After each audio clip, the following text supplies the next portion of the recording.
ഇന്ന് 2026 ഏപ്രിൽ 9 വൈകുന്നേരം 5 മണി. മഹാഭൂരിഭാഗം ആളുകളും വോട്ട് രേഖപ്പെടുത്തി. എല്ലാ ബൂത്തുകളിലും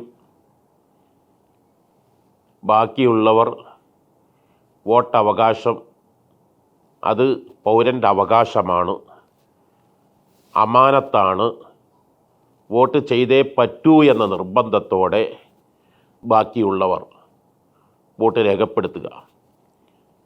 വോട്ടവകാശം രേഖപ്പെടുത്തലോടുകൂടെ ബാക്കി എല്ലാം മെയ് 4 റിസൾട്ട് അറിയുമ്പോൾ എല്ലാവരും വിജയിക്കില്ല, എല്ലാവരും തോൽക്കുകയുമില്ല. ജനം തീരുമാനിക്കട്ടെ.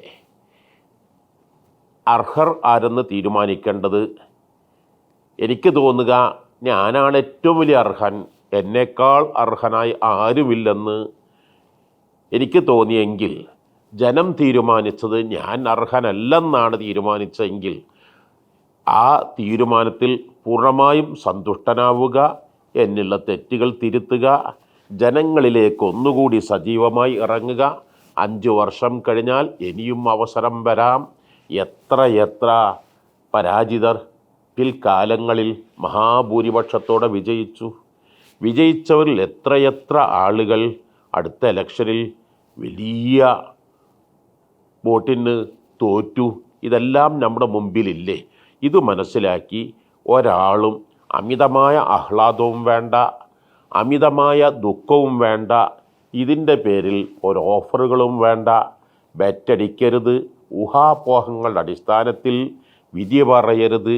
അവൻ എനിക്ക് വോട്ട് ചെയ്തിട്ടില്ല, അവൻ എൻ്റെ സ്ഥാനാർത്ഥിയെ വിജയിപ്പിച്ചിട്ടില്ല, അവൻ മറുഭാഗത്തേക്കാണ് എന്നിട്ട് പരസ്പര ബന്ധങ്ങൾ മുറിയുന്ന, അനൈക്യത്തിൻ്റെ വിത്തുകൾ പാകുന്ന എത്രയോ വേദനാജനകമായ സംഭവങ്ങൾ പലപ്പോഴും തല മൊട്ടടിക്കുമെന്ന് പറഞ്ഞു, നിർബന്ധിതമായി മൊട്ടടിക്കുന്നു.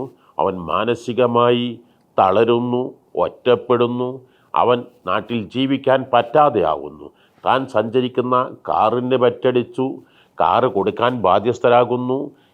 കാറ് നഷ്ടപ്പെടുന്നതിനേക്കാളേറെ താൻ തൻ്റെ നാട്ടുകാരുടെയും വീട്ടുകാരുടെയും കൂട്ടുകാരുടെയും ഇടയിൽ അപമാനിതരാകുന്നു. ഒരു മനുഷ്യന് മാനത്തേക്കാൾ അഭിമാനത്തേക്കാൾ വലുതായി ഒന്നുമില്ല. ഒരു മനുഷ്യൻ്റെയും അഭിമാനത്തെ വേദനിപ്പിക്കരുത്. എല്ലാവരും ഇനി ജനം എന്താണോ വിധി എഴുതിയത് അത് മെയ് 4 അറിയുന്നവരെയും താൻ ആ വിധി കാത്തിരിക്കുക, പ്രതീക്ഷിക്കുക.